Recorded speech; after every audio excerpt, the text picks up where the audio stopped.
Good morning, everyone, and happy Friday. Sagar, what are we doing? Well, we've got a new vote on the minimum wage in the House of Representatives. The debate lineup is here. We're going to talk about that. And where does 2020 go? Lots of interesting stuff. All of that coming up today on Rising.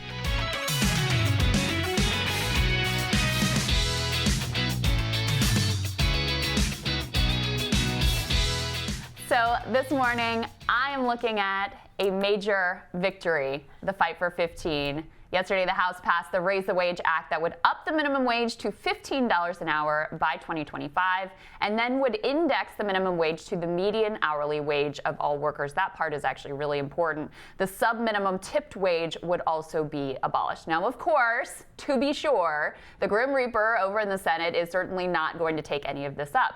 However, this bill is still a huge victory and represents massive progress in the fight for low-wage workers. After all, this bill was backed by nearly every single Democrat in the House and actually a couple of Republicans as well. So everyone from blue dogs in more rural, moderate districts to AOC and the squad, $15 an hour is now officially an uncontroversial benchmark.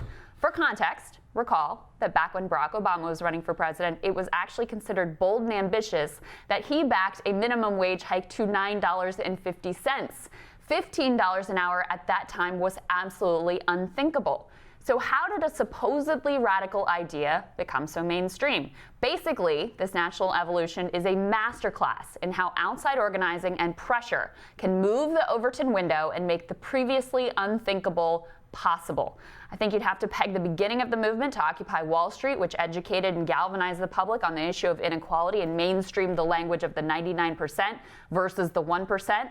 From there, fast food workers and other low-wage workers took matters into their own hands. In 2012, a group of a couple hundred fast food workers walked off the job in NYC to protest low wages and also wage theft. They demanded $15 and a union.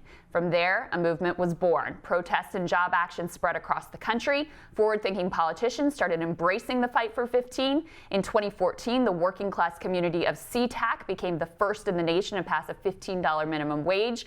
And despite many doomsday warnings from the corporates, the sky did not in fact fall. Workers just had a little easier time of things.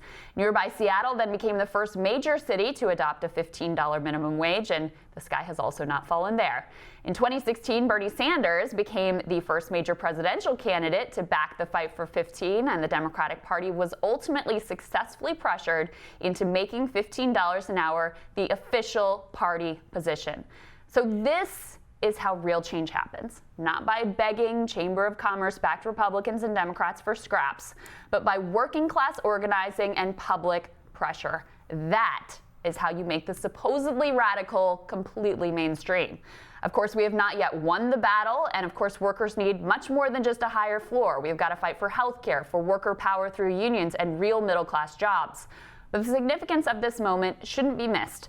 Congratulations to the workers who have refused to accept less for themselves or for their working class brothers and sisters. And Sagar, we talk a lot about the theories of change on this show. And I don't know that there's any better example than the pressure that was applied here. It didn't come from leadership. It didn't come from some backroom deal. It didn't come from begging, centrists and moderates to come our way. It came from organizing and public pressure. Yeah, it's a lesson to all people here, which is if you have the grassroots behind you, don't bow down to the political establishment. I wish people on the right would learn this all the time, which is they have buckled to the Chamber of Commerce. The only thing they could pass was a tax bill. And if you see this, if a Democrat wins in 2020, you're going to see the exact same types of dynamic play out. You'll have Bernie Sanders or an Elizabeth Warren Joe Biden is already with the establishment. But if any progressive were to win the White House, it will be the battle of the century because the establishment is far more powerful than we ever knew. But change can happen. This is a great example. And also, Republican fights about the minimum wage have been so tired and boring for so long, and I'm glad to see this happen. Yeah, it was kind of a non-event yesterday when this passed, and that represents progress because this is now a mainstream. You actually had a few Republicans join with the Democrats, just a couple. Right. But it's something. We'll take it. Next up on Rising, Democratic Congressman David Cicilline explains why it is so important to modernize our antitrust laws to deal with big tech. And NASA Administrator Jim Bridenstine discusses why the moon is the gateway to Mars and what the future holds for NASA today as we mark the Apollo 11 moon landing's 50th anniversary. Those interviews when Rising returns.